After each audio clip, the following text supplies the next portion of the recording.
Good day everyone. Today I will teach you on how to make a sinking fund schedule using the Microsoft Excel. So we have the problem here.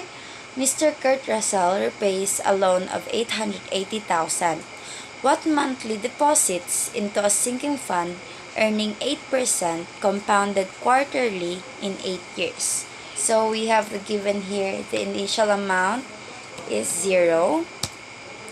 And for our period, since it is compounded quarterly, we will multiply 4 by 8 because it is 8 years.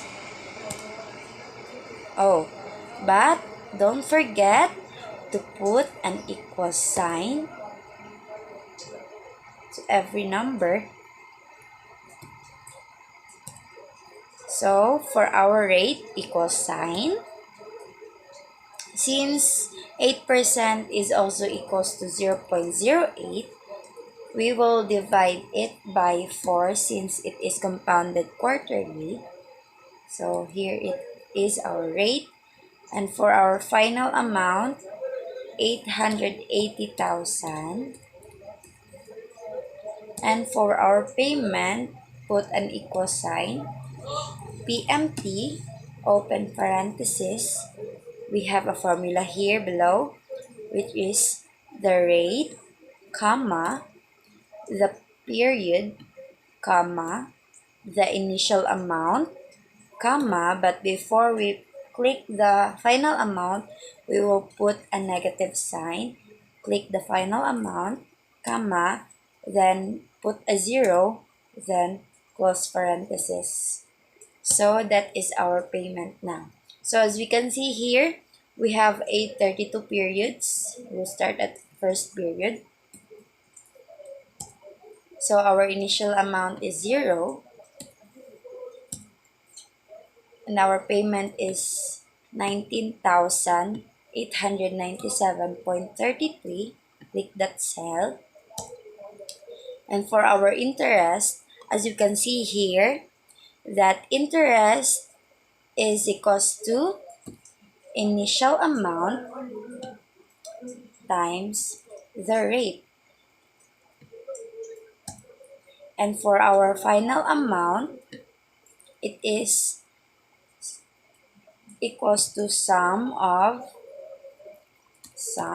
open parenthesis, drag all this column,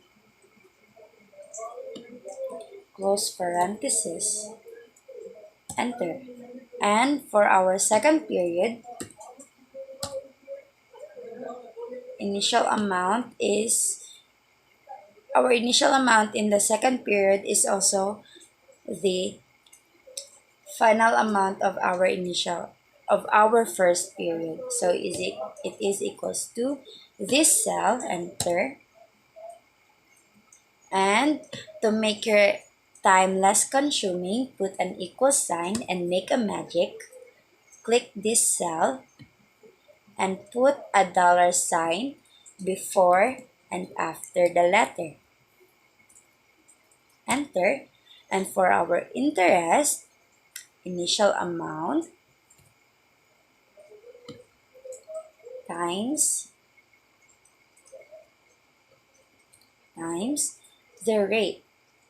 But here in our initial amount, just put only the dollar sign on the letter of the initial amount, of the rate rather, sorry. And here, put an equal sign, sum, open parenthesis, highlight this 3 column, close parenthesis, and enter. And for our third period, the magic is in here. Highlight the second period, drag it down since it is 32 period, will end at number 40.